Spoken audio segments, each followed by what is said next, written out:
Hadith numéro 2. L'islam, la foi et l'excellence. Omar ibn Khattab a dit, radiallahu anhu, un jour que nous étions assis auprès du messager d'Allah, sallallahu alayhi wa sallam, voici qu'apparut à nous un homme aux habits d'une vive blancheur et aux cheveux d'une noirceur intense, sans trace visible sur lui de voyage. Personne parmi nous ne le connaissait.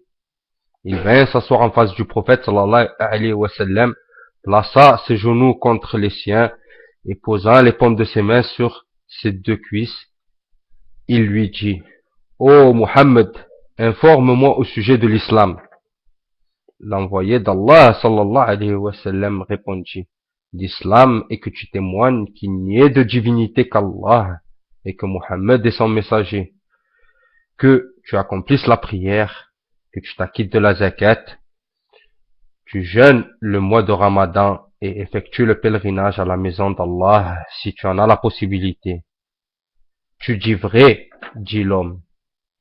Nous fûmes pris d'étonnement de le voir, interrogeant le prophète sallallahu alayhi wa sallam et dire, tu dis vrai. L'homme dit, ô Muhammad, informe-moi au niveau de l'iman, de la foi.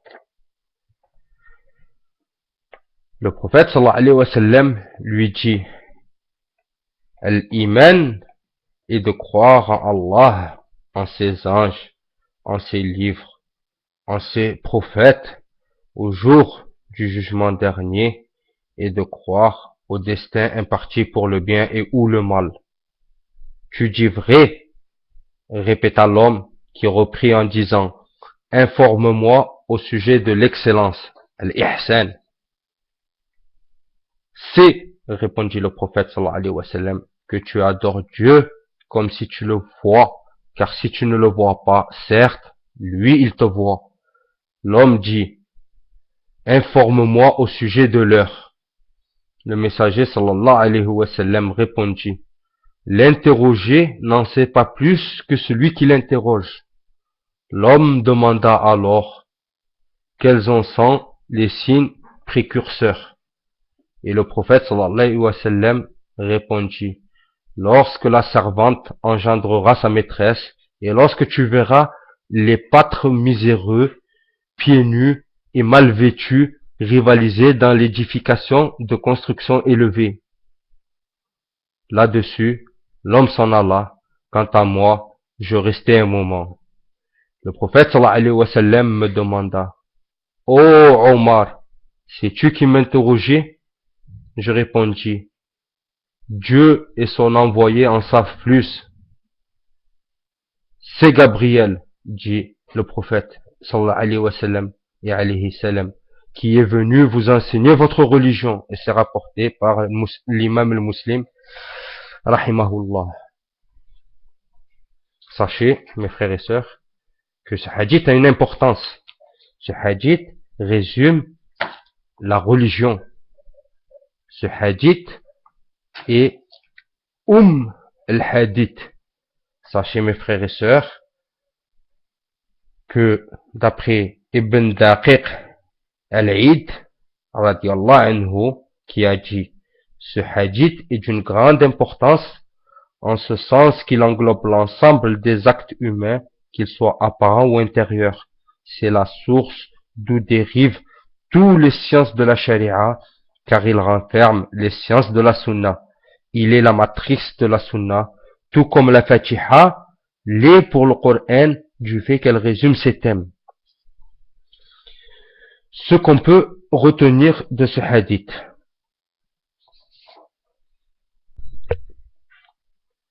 Qu'est-ce que l'islam?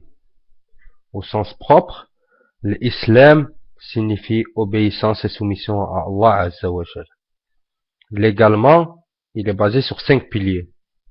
L'attestation de foi, l'accomplissement de la prière au moment prescrit, l'acquittement de la zakat, le jeûne du mois de Ramadan, le pèlerinage à la maison sacrée.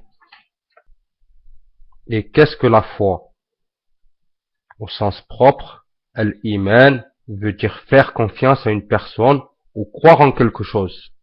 Légalement, elle signifie fermement croire en l'existence de Allah le Créateur et qu'il est unique et sans associé. Aux anges que Allah a créés de lumière, ce sont des êtres honorés qui ne désobéissent à aucun ordre d'Allah Azzawajal et qui font tout ce qu'on leur a ordonné. Ils ne mangent pas, ne boivent pas, on ne peut les qualifier ni de mâle ni de femelle, ils ne procréent pas, et seul Allah Azzawajal en connaît le nombre. Croire au livre céleste révélé par Allah Azzawajal et qu'il renfermait la législation divine avant que les mains humaines ne les falsifient. Et on parle des livres antérieurs et non pas du Coran al-Karim. Croire à tous les messagers d'Allah Azzawajal et que Allah Azzawajal les a choisis pour guider ses créatures dans la voie de la rectitude. Il leur a révélé les livres célestes. Il faut aussi croire qu'ils sont infaillibles. Croire au jour dernier où Allah Azzawajal ressuscitera les êtres humains de leur tombe en vue de les juger selon leurs actes et de les rétribuer en conséquence. De croire que tout ce qui se passe dans cet univers suit l'ordre tracé à l'avance par Allah Azzawajal et que tout est conforme à sa volonté et ce pour une raison dont il a seule connaissance. Tels sont les piliers de la foi. Celui qui y croit fermement sera sauvé et récoltera le succès, Inch'Allah. Quant à celui qui les dénigre, s'égare et son échec sera certain. Allah Azzawajal dit dans son sublime Coran al-Karim, dans le sens du verset, ô vous qui croyez, croyez en Allah et en son envoyé, au livre qu'il a fait descendre sur son envoyé, au livre qu'il a fait descendre auparavant, celui qui renie Allah, ses anges, ses livres, ses envoyés et le jour dernier, c'est effectivement fourvoyé dans une lointaine errance. Surat Nisa, Surat 4, verset 136. L'islam et la foi.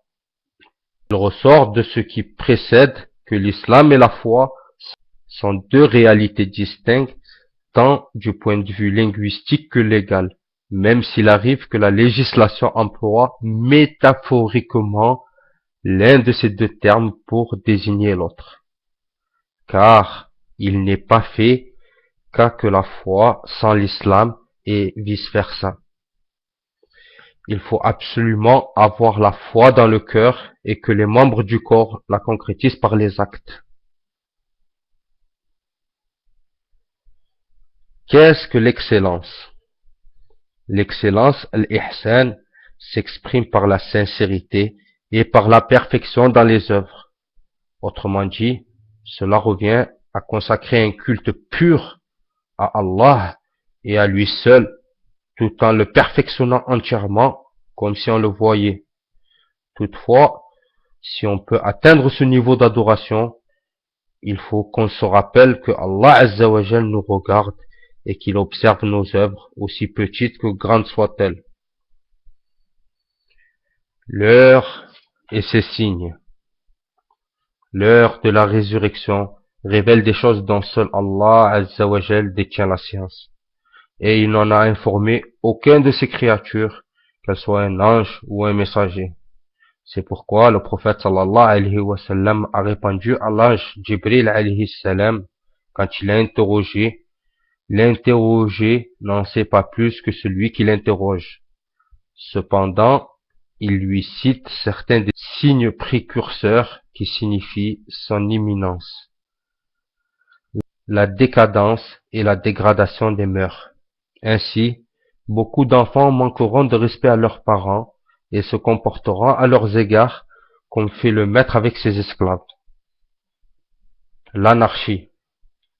Ainsi, les gens les plus vils deviendront les dirigeants de la communauté, les responsables seront accoudés à ceux qui ne sont pas dignes, les richesses seront abondantes, les gens vivront dans l'abondance et feront montre de prodigalité.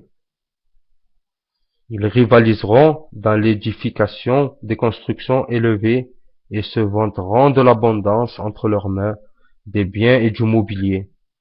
Et ceux qui autrefois étaient des bédouins, des pâtres, etc., et qui vivaient dans l'indigence, dans la misère et de la bienfaisance d'autrui, s'élèveront au-dessus des gens, se montreront hautains et seront leurs maîtres. Le devoir du musulman est de rechercher la science. Le musulman ne doit poser de questions que sur ce qui lui est utile dans sa vie d'ici-bas ou pour sa vie dernière. La personne qui assiste à une assemblée de sciences et remarque que des participants ont besoin d'être informés sur un sujet, mais ne pose pas de questions qui y sont relatives, se doit, dans le but de leur en faire profiter, de les poser, même s'il en connaît la réponse. Quant au questionné qui ne connaît pas la réponse, il se doit de répondre « je ne sais pas ». Cela serait une preuve de son scrupule et de sa piété et de sa solidarité, de sa science et de la solidité de sa science.